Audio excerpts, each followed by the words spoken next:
വ്യക്തിപരമായ വിരോധത്തിൻ്റെ അടിസ്ഥാനത്തിൽ ഞാൻ ഈ കാര്യങ്ങൾ ഉന്നയിക്കുന്നു എന്നാണ്.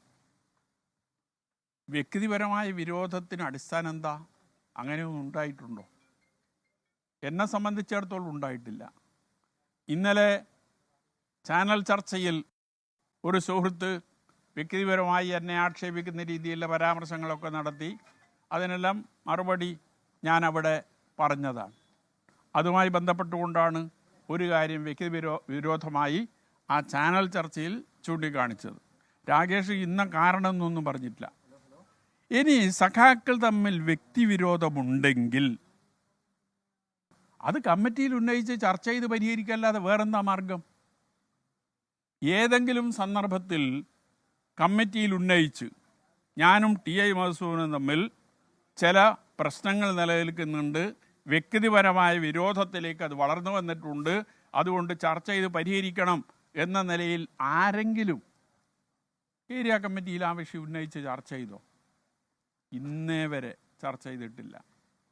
ഞാൻ നേരത്തെ പറഞ്ഞ ഒരു കാര്യം, 2022 പയ്യന്നൂർ നെറ്റ്വർക്ക് ചാനലിന് നൽകിയ അഭിമുഖത്തിൽ, അവർക്ക് മാത്രമേ അഭിമുഖം നൽകിയിട്ടുള്ളൂ, മറ്റൊരാൾക്ക് നൽകിയിട്ടില്ല. ആ അഭിമുഖത്തിൽ ടി.ഐ. മധുസൂദനൻ പറഞ്ഞത് ഏരിയ കമ്മിറ്റിയിൽ എനിക്ക് ശത്രുക്കളുണ്ട് എന്നാണ്. 2022 ഇത് പറയുന്നത്.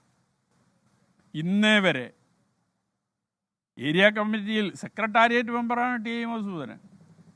പയ്യന്നൂർ ഏരിയ കമ്മിറ്റിയിൽ അയാൾക്ക് ശത്രുക്കളുണ്ട് എങ്കിൽ അത് ഉന്നയിച്ച് ചർച്ച ചെയ്യണ്ടേ ജില്ലാ കമ്മിറ്റി, ഏരിയ കമ്മിറ്റിയിൽ? ഇന്നേ വരെ അത്തരമൊരു വിഷയം ഉന്നയിക്കാനോ ചർച്ച ചെയ്യാനോ തയ്യാറായിട്ടില്ല. ബാലിശമായ, ചാനൽ ചർച്ചയിൽ ഉന്നയിച്ചത് ബാലിശമായ കാര്യങ്ങളാണ്. അതൊന്നും ആർക്കും വിശ്വസിക്കാൻ സാധിക്കാത്തതാണ്.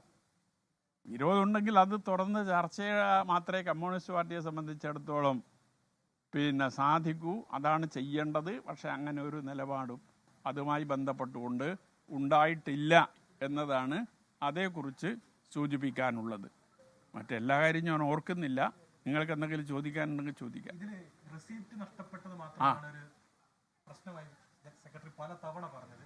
മറ്റൊന്ന്, ഈ ജനതാജസാക്ഷി ബന്ധവുമായി ബന്ധപ്പെട്ട് അത് കൃത്യമായ ഫോറങ്ങളിൽ, അത് ലോക്കൽ കമ്മിറ്റി ആകട്ടെ ഏരിയ കമ്മിറ്റി ആകട്ടെ, അത് പാർട്ടി ഫോറങ്ങളിൽ ആ കണക്ക് കൃത്യമായി അവതരിപ്പിച്ചു, ആ ഫോറത്തിന് അത് ബോധ്യപ്പെട്ടു എന്നാണ്. അത് പൊതുജനങ്ങളോട് മുന്നിൽ മാധ്യമങ്ങളോട് പറയില്ല എന്ന് ആവർത്തിച്ച് പറഞ്ഞു പലവട്ടം ജില്ലാ സെക്രട്ടറി.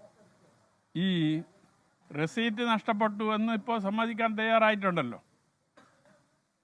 വ്യാജ റെസീറ്റ് അച്ചടിച്ചതുമായി ബന്ധപ്പെട്ടുകൊണ്ട് ഓഫീസ് സെക്രട്ടറിയെ കുറ്റക്കാരനാക്കി രക്ഷപ്പെടുന്നൊരു സമീപനമാണ് സ്വീകരിച്ചത്.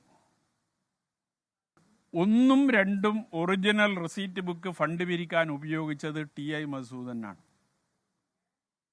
അതാണ് നഷ്ടപ്പെട്ടു എന്ന് പറയുന്നത്.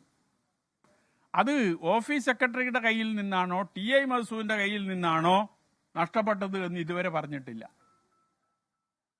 ഓഫീസ് സെക്രട്ടറിയുടെ കയ്യിൽ നിന്നാണ് നഷ്ടപ്പെട്ടത് എന്ന നിലയിൽ ഓഫീസ് സെക്രട്ടറി അതിന് പകരമായി വ്യാജ റെസീറ്റ് അച്ചടിച്ചു എന്നതാണ് നേരത്തെ പറഞ്ഞത്. അതിൻ്റെ മേലെയാണ് അയാളുടെ പേരിൽ നടപടിയെടുത്തത്. എന്നാൽ ആ നഷ്ടപ്പെട്ടു എന്ന് പറഞ്ഞ റെസീറ്റ് 2ാം നമ്പർ ബുക്ക് ടി.ഐ. മധുസൂദനാണ് ഹാജരാക്കുന്നത്. അതിപ്പോൾ രാജേഷ് ഇന്നത്തെ വാർത്താ സമ്മേളനത്തിലും പറഞ്ഞിട്ടുണ്ട്. അപ്പോൾ ടി.ഐ. മധുസൂദൻ്റെ കയ്യിലുള്ള റെസീറ്റിന് എന്തിനാ ഓഫീസ് സെക്രട്ടറി വ്യാജ റെസീറ്റ് അടിക്കുന്നത്? ലോകത്തെവിടെയായാലും ഏത് സമയത്തും 24 വാർത്തകളും ഓഗ്മെന്റഡ് റിയാലിറ്റി പാക്കേജുകളും എക്സ്പ്ലെയിനറുകളും വിശദമായി കാണാൻ ഞങ്ങളുടെ യൂട്യൂബ് ചാനൽ നിങ്ങൾക്ക് സബ്സ്ക്രൈബ് ചെയ്യാം.